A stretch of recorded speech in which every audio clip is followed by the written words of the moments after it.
এ পর্যায়ে আপনাদের সামনে বক্তব্য নিয়ে আসবেন আমাদের এলাকার গর্ব এবং কারা নির্যাতিত মজলুম জননেতা, আমাদের আগামী ভবিষ্যৎ কান্ডারি উপজেলা চেয়ারম্যান পদপ্রার্থী বাংলাদেশ জামাত ইসলামী মনোনীত আমাদের এলাকার কৃতি সন্তান আমাদের রাজিবুর রহমান পলাশ ভাই, ওনাকে বক্তব্য দেওয়ার জন্য বিনীতভাবে অনুরোধ করছি।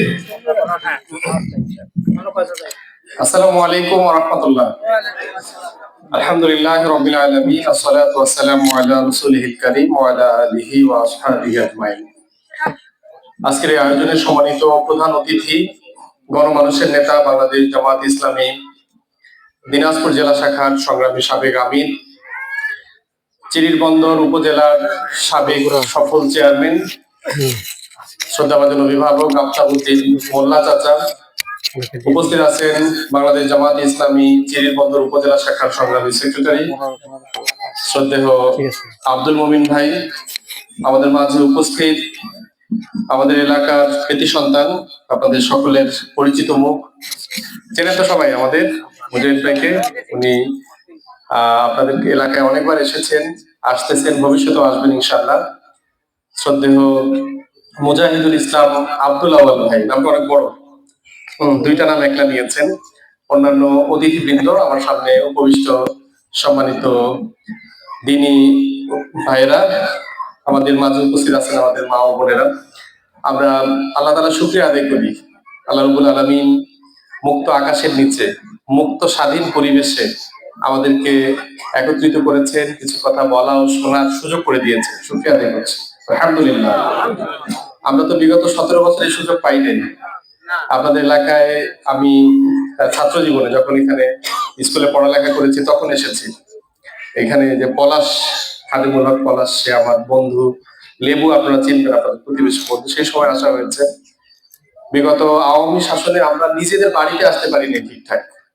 বাড়িতে এসে এমন হয়েছে যে খেতে বসেছি, খাবার শেষ করা যায় নাই, ভাত খাওয়া শেষ, মাছের মাথাটা খাওয়া বাকি। ওই সময় সংবাদ যে মামারা আসছে, হ্যাঁ, তো ওই খাবার রেখে আবার দৌড় মারতে হয়েছে, মেহমান নিয়ে দৌড় মারতে হয়েছে। শিবিরের কেন্দ্রীয় নেতারা আসছিল, কেন্দ্রীয় সভাপতি আসছে সালাউদ্দিন ভাই, তিনি সালাউদ্দিন ভাই কেন্দ্রীয় সভাপতি থাকাকালীন সময় এসেছে, তিনি খাবার টেবিলে খাবার রেখে দৌড় মেরেছে যে মামারা এসেছেন। তো আমরা একটা খুব খারাপ সময় পার করেছি। বাংলাদেশে লাখো কোটি ইসলাম প্রেমিক, লাখো কোটি ধর্মপ্রেমিক, যাদের অপরাধ একটাই ছিল যে তারা ইসলাম ভালোবাসে। আমাদের তো আর অন্য কোনো চাওয়া ছিল না, আকাঙ্ক্ষা ছিল না। আমাদের আকাঙ্ক্ষা ছিল বাংলাদেশে ইসলাম প্রতিষ্ঠিত হবে, বাংলাদেশে ন্যায় কল্যাণ প্রতিষ্ঠা হবে, এর লক্ষ্যে আমরা কাজ করেছি। কোনো ধরনের সন্ত্রাসী কার্যক্রমের সাথে আমাদের কোনো ধরনের সম্পৃক্ততা ছিল না। আমার বিশ্বাস এই সাক্ষী আপনারা দেবেন, আমাদের এলাকার মানুষরা দেবে। তো আমরা আল্লাহ রাব্বুল আলামিনের 2000-এর অধিক প্রাণ বিসর্জন দিতে হয়েছে। প্রায় 40,000 মানুষ বিভিন্নভাবে আহত হয়েছেন, পঙ্গুত্ব বরণ করেছেন, চিরজীবনের জন্য অন্ধত্ব বরণ করেছেন।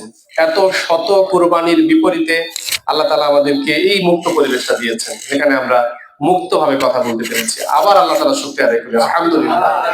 দরুদ ও সালাম পেশ করছি বিশ্ব মানবতার মুক্তির দিশারি, বিশ্ব মানবতার শ্রেষ্ঠ আদর্শ, মানবতার শ্রেষ্ঠ শিক্ষক, যারা নিত জীবন বিধান দিয়ে একটি সুন্দর সমাজ বিনির্মাণের লক্ষ্যে আমরা প্রচেষ্টারত। আল্লাহ তাআলার প্রিয় রাসূলের প্রতি হৃদয় নিংড়ানো ভালোবাসা পেশ করে একবার দরুদ পাঠ করি, সাল্লাল্লাহু আলাইহি ওয়াসাল্লাম। দিন প্রতিষ্ঠার তরে জীবন দেওয়া সকল শহীদকে স্মরণ করছি। জুলাই বিপ্লব সহ একটি সুন্দর বাংলাদেশ বিনির্মাণে যারা জীবন বিলিয়েছেন বিভিন্ন সময়ে, আল্লাহ তাআলা সকলের কুরবানিকে কবুল করুন, জান্নাতের সর্বোচ্চ মাকাম দান করুন, আমিন। সম্মানিত উপস্থিতি, আমরা সম্মানিত প্রধান অতিথির কথা শুনবো। তিনি শত ব্যস্ততার মাঝে সময় দিচ্ছেন।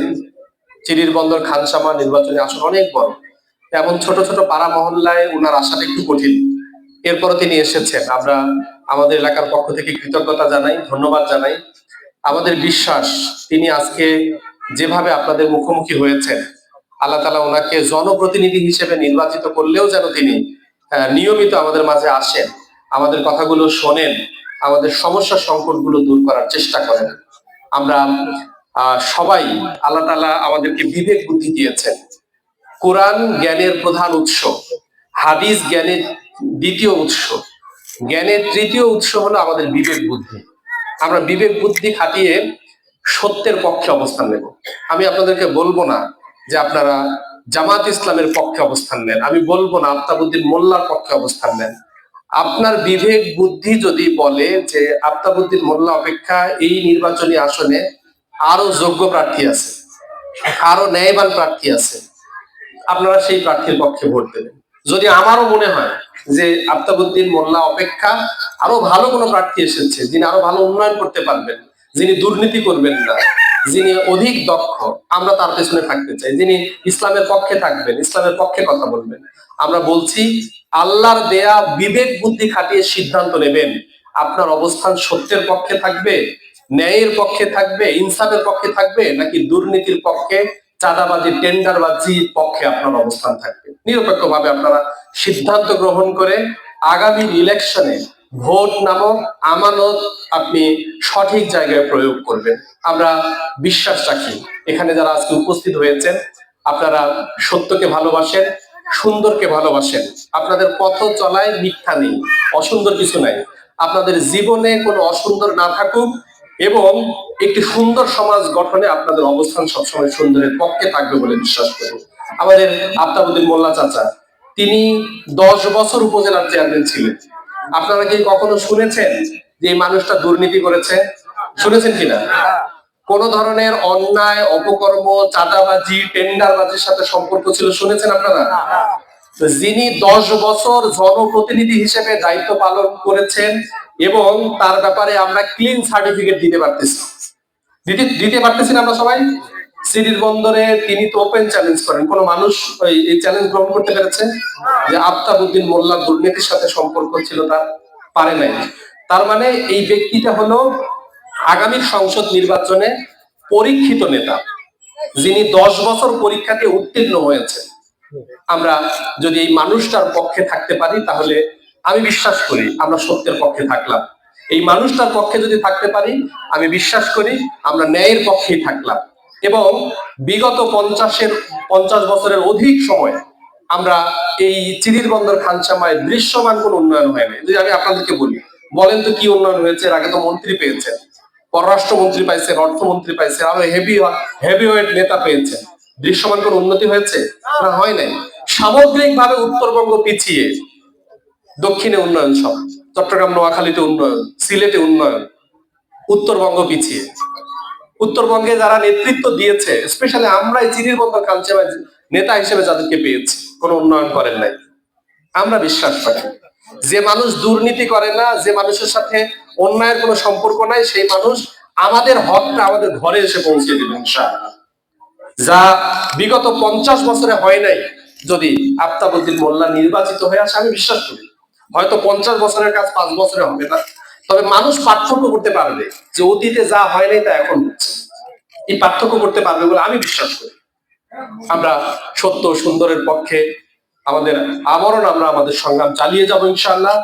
জননেতা আফতাবউদ্দিন মোল্লাকে আগামী সংসদ নির্বাচনে বিজয়ী করার মধ্য দিয়ে এই এলাকার ভাগ্য পরিবর্তনে আমরা ভূমিকা পালন করবো ইনশাআল্লাহ। আল্লাহ তাআলা তৌফিক দান করুন। আমি একটু যোগ করে বলতে চাই, একটু দাঁড়ান। এই মানুষটাকে তো চেনেন নাকি? তিনি এখনো জনপ্রতিনিধি হিসেবে দায়িত্ব পালন করেন নাই।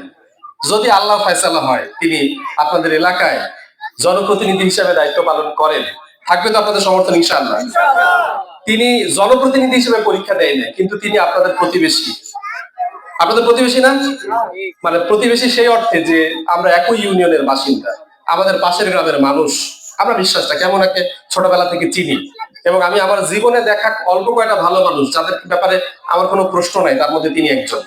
আমি বিশ্বাস রাখি যদি 11 নম্বর তেঁতুলি ইউনিয়নের নেতৃত্ব এমন মানুষের কাঁধে যায় তাহলে এই ইউনিয়নের দুঃখ দুর্দশা দূর হবে ইনশাআল্লাহ।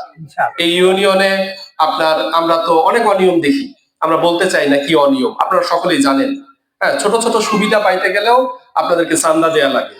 এসব কিছু থাকবে না যদি আমরা সৎ যোগ্য নেতৃত্ব আমাদের ইউনিয়নেও নির্বাচিত করতে পারি। আল্লাহ রাব্বুল আলামিন আমাদের তৌফিক দান করুন। আগামীর বাংলাদেশ এক সত্য সুন্দরের বাংলাদেশ হোক, আগামীর বাংলাদেশ ন্যায় বাংলাদেশ হোক, এই প্রত্যাশা রেখে আমার বক্তব্য শেষ করছি। আসসালামু আলাইকুম ওয়া রাহমাতুল্লাহি ওয়া বারাকাতুহু।